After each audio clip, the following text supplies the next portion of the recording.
If you want this juicy chicken and this beautiful party jollof that you're about to see right here, then keep watching. Let me introduce you.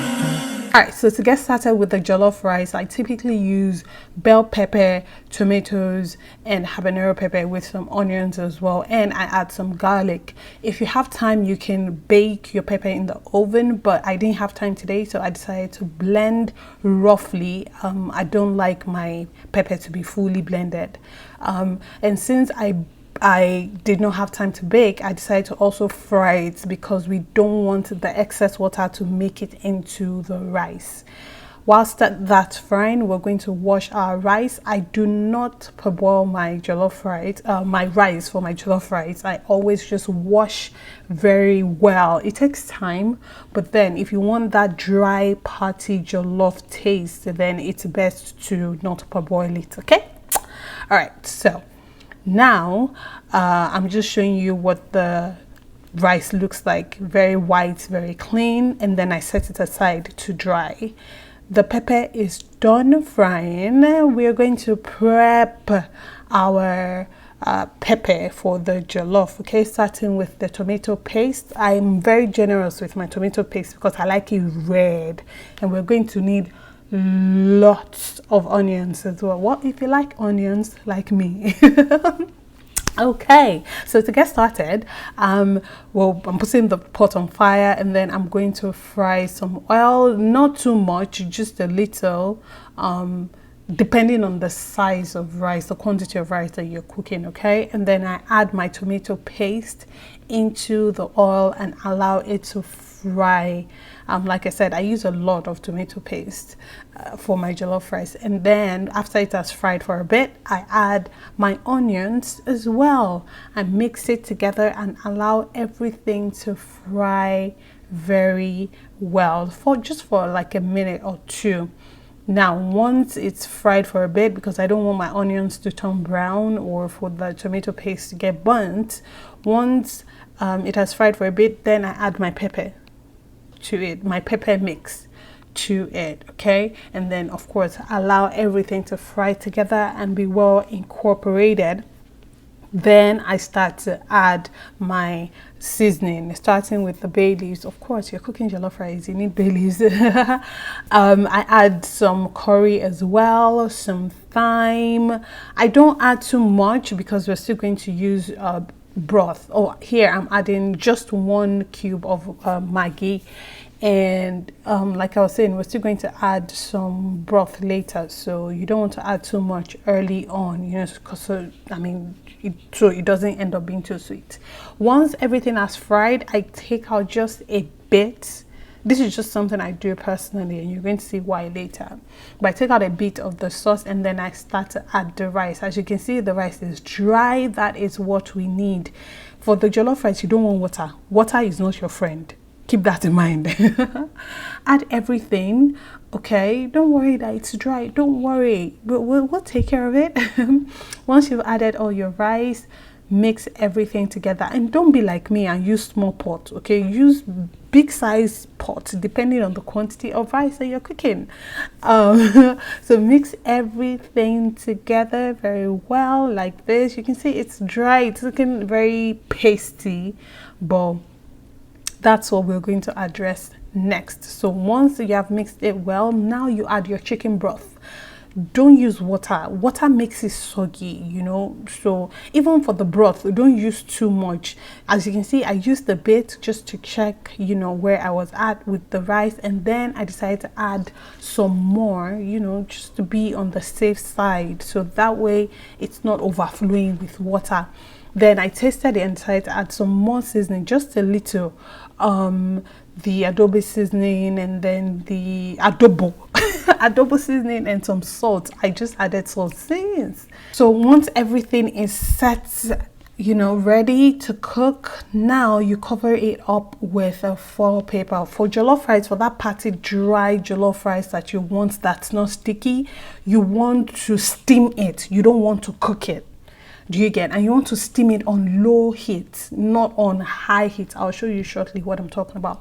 So put the foil paper to cover the rice, cover the pot, and then look at this is what I'm going to cook this rice on. Low heat. Believe me, it's going to cook. Yes, it's going to burn, but it's going to cook. And I'm just showing you the time as when I had the rice on fire. It took me about 30 minutes, you know, thereabout, give or take, before I went back. Okay, so look at it. It has been steaming and everything is starting to cook. Your rice is going to burn. That's fine, but it's not going to burn too much because you're on low heat, okay?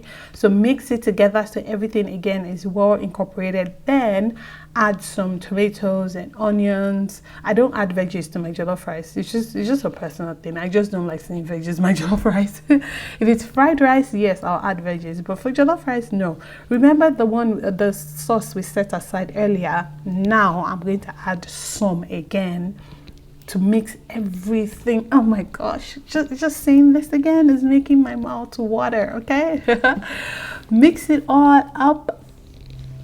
Use a bigger pot, don't do like me. And then cover it with the foil again, and then, you know, with the pot cover as well. Make sure it's tight. Keep cooking on low heat, okay? After about another 30 minutes, your jollof rice is ready, depending on the quantity. It might take longer if you have more rice. It might be faster if you don't have as much, but you know, typically about an hour should do it, okay?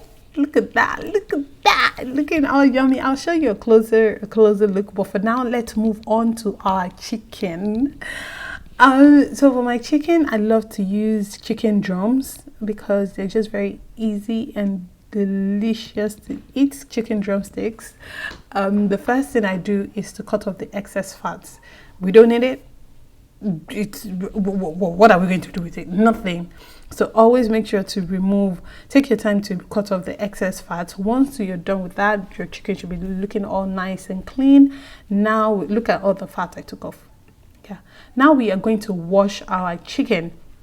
And to do that, I use a lemon every single time. So I take a lemon, cut it in half, and then I use half to scrub on the chicken. Okay, to make sure that, you know, you want to get that lemon flavor into the chicken. And then once I'm done, I use the second half of the lemon to scrub on the chicken again, just to kind of, you know, clean it up, make it very nice and tasty, because that lemon flavor just brings everything to life.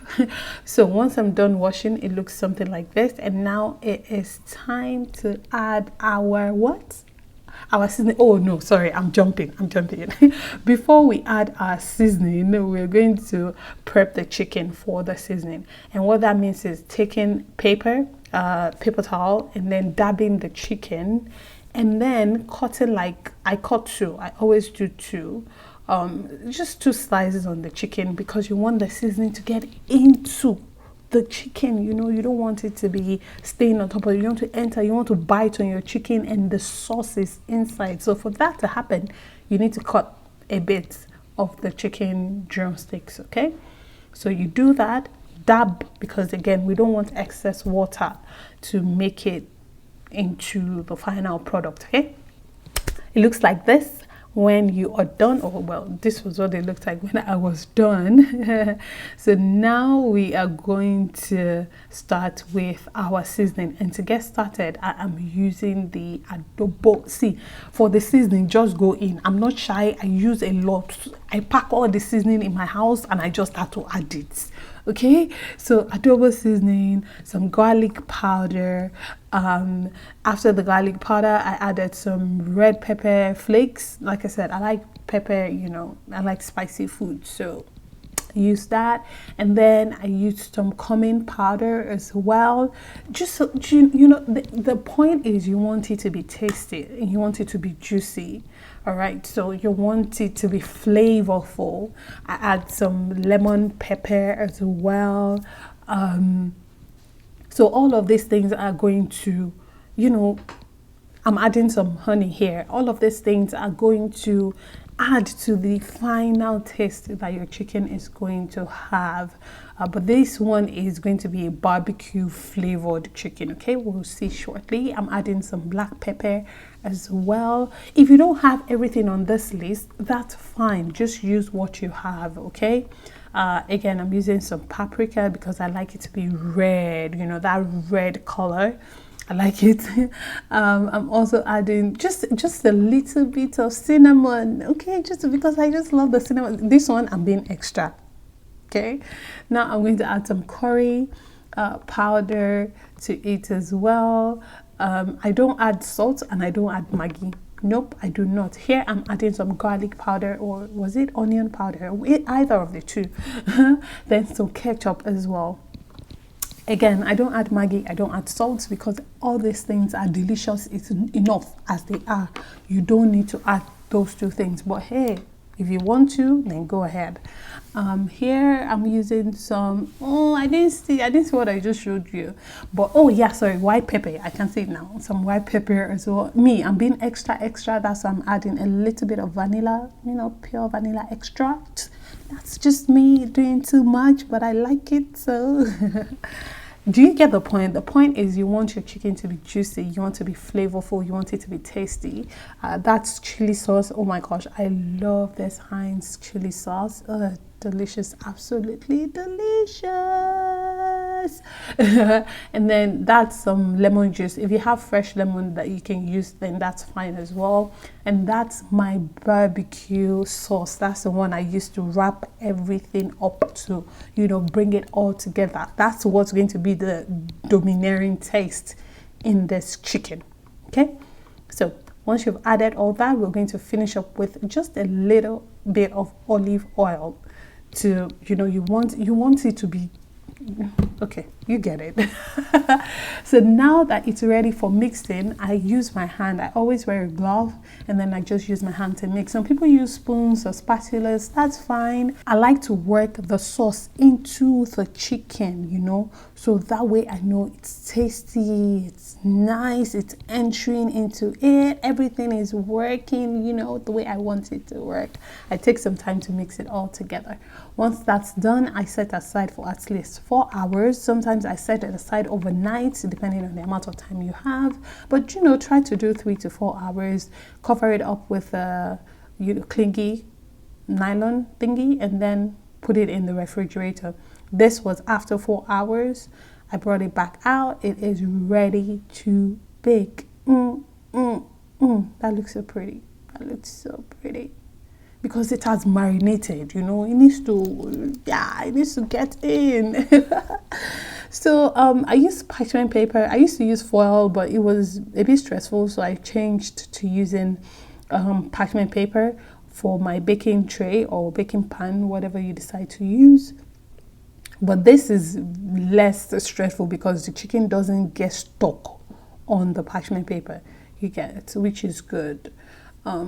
So I lay that on my baking tray, and I just go ahead and arrange everything, all my chicken, very nicely on the baking tray, because again, you know, you want everything to be well cooked. Okay, so once everything is nicely arranged, look at the excess sauce. That's great because we're still going to use it. That one in the bowl, we're still going to use it. Okay, so just keep watching. You see where we're going now. You need, here I was trying to create room because I didn't have, you know, enough room for the last one, so but we're still going to use it. I like my chicken to be very juicy. I don't like it dry when I bake it. So yeah, this goes into the oven for 30 minutes.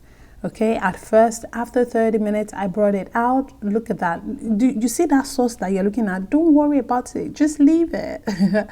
So after 30 minutes, bring it out and then start to flip your chicken. Okay, start to turn it, you know, upwards. You know, the part that was down, turn it to face up.